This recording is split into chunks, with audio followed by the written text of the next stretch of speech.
Thank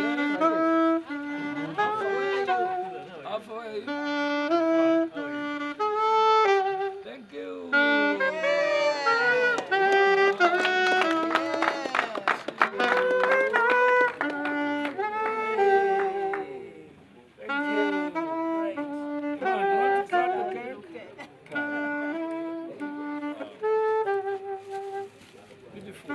Does want to live longer.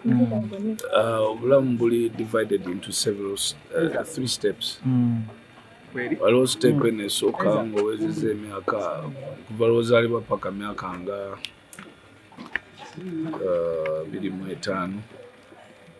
Then okuva kwa 25 n'oyambuka paka kwa 45 eya wakati eyo eyo consolidatinga reality.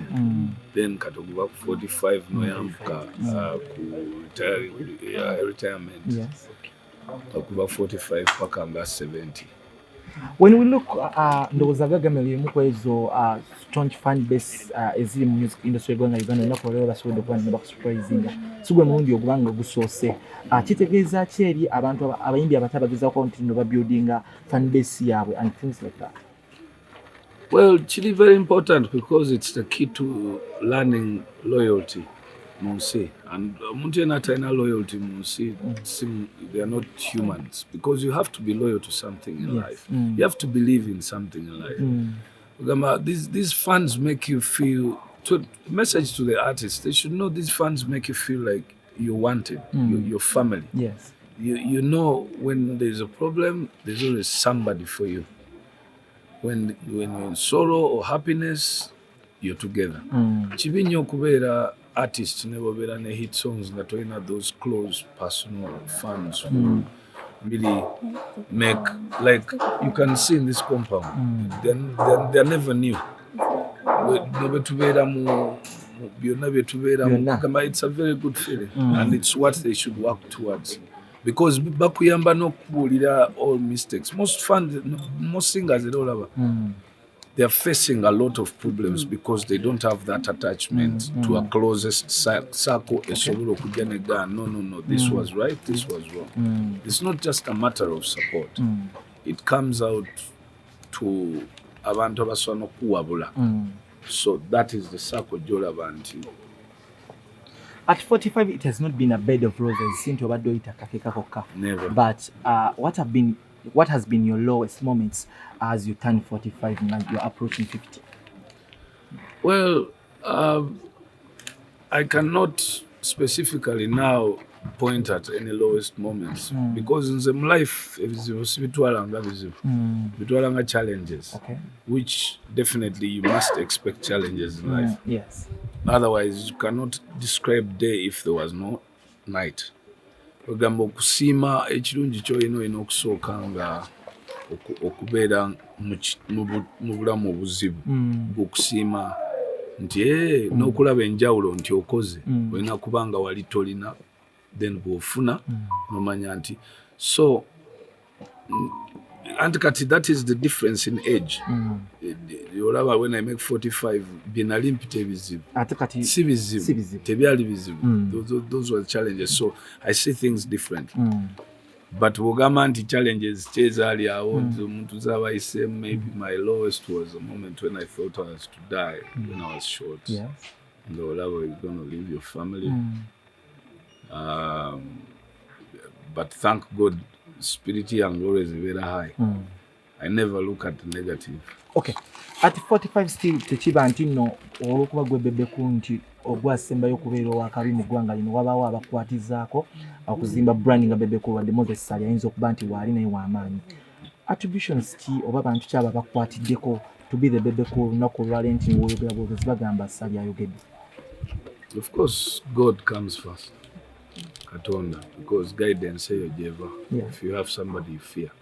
Kizibu nnyo omuntu nga tolina muntu gw'otya mu nsi. But of course I have to thank my wife when it comes to BEBE ku. Kubanga abakyala bano batuzimba nnyo era bw'otunuulira trend yaffe abayimbi abasinga okubeera successful to the success that you look at ojja kutunuulira nti bali married stably. Stable homes. because jojja emirembe jojja plan, you must have that person you fear. Bw'omala Katonda olina okuba n'omuntu gw'otya daily nti bwe nzirayo ssaawa 10 banaŋŋamba ki anaŋŋamba ki sisa. Naye kati gwe okyagambwako bebe anti kati ensobi awo wejjira kasita ofiiringa nga golina ntagambwako owedde. Because imagine ebintu byonna bye naali badde nkola singa nali sitidde zwena. Tosobola kubeerawo, tosobola. You definitely do bintu bikyamu ne bw'oba ogenza okukola olowoleza mu kunywa olowoleza mu bakazi naye bw'oba n'omuntu bw'anaawulira kino then ng'okendeeza then n'okomawo eka ne bw'oba ne sente z'okoze ne mutuula n'obaako n'omuntu discussinga what to do with it. So ffe twatandika tuli bato and all my success has been cool. Kibabeeredde bafans bange kibabeeredde kyangu kumpagira olw'okuba I'm modeled well from the inside. Ne bw'ofuluma toyambadde bulungi omukyala nagaano yambala bulungi kati faani agenda okukola wange omukyala akutegeeza Zuena mpagi y'amaanyi nnyo mu bulamu obwo apparently. Yep.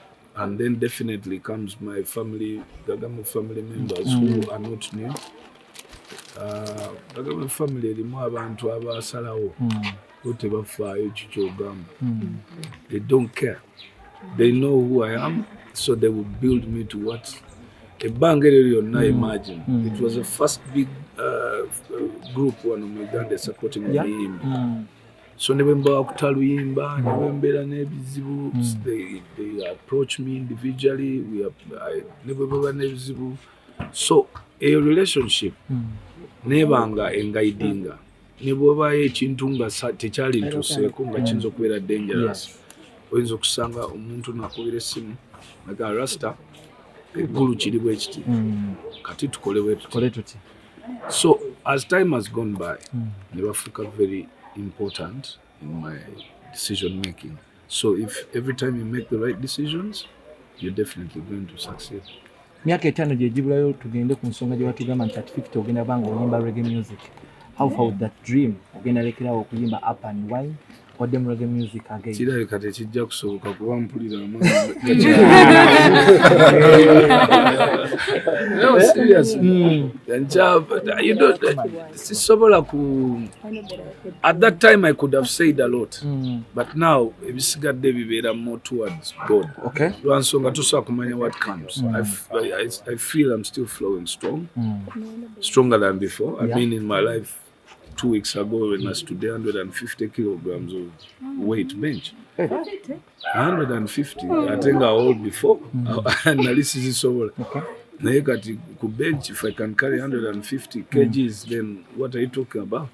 Ekiseberayo ddala twakulabyeko wa mukulu Nobert Mao tetumanyi wabadde ogenze kola ki but sigwe gusoose akuba nti osisinkana offices ez'amanyi a few days ago still wali ne Balaam ng'oli mu State House. Muni kugoba kati mazima n'obwenkanya. Of course bwe mba ngenza okulaba omukulu mbeera n'ebintu bya mirundi ebiri personal n'ebiri national. Of course tula mu brief meeting ne president and we had to reschedule kuba yali koye ate nga avaawo alina meeting endala. We discussing personal issues esobola kwogera but also musical issues. Mwenna mukimanyi nti we still have a battle to realign the music industry. Yes. So every time we get an opportunity tubeera tubiteekawo. Then secondly we discuss Balaam tubeera twogera ku bintu ne president reconciliation n'okulaba engeri gye tukolamu ebintu byaffe nga tuzza emyoyo gy'abantu. Yes. So tulina okubeera president ajja kukyala Hoima 17th I think of next month of this month.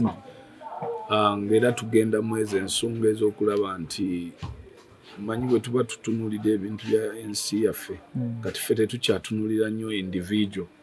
Olina okukola ekintu n'olaba nti abantu ba benefiting. So that was it. Then we twagenze wa Honorable Mao, we still are following up on the music industry. Okulaba amateeka gatuyambye gatya. Now that ayingidde mu office eyo tumukozeseza tutya ffe nga music industry kubanga twetaaga ebintu bingi okukyuka okuviira ddala mu parliament. Kati ye okuva lwe twalaba pulezidenti ne Bugingo ono comedian yawandika document n'agiwa president n'agibifalinga wa genosale n'atuyita eggulu ne tutuula ng'abayimbi ne tulaba biki ebyetaagisa okutereeza where exactly naddala nga tutandikidde mu mateeka kuba tosobola kutereeza bintu birala nga mateeka makyamu. Kati bwe tumaliriza ekyo ekya genosale kati ate ne tujja mu ministries. Kati tuli mu ministries tulobinga then bwe tuva ministries tudde mu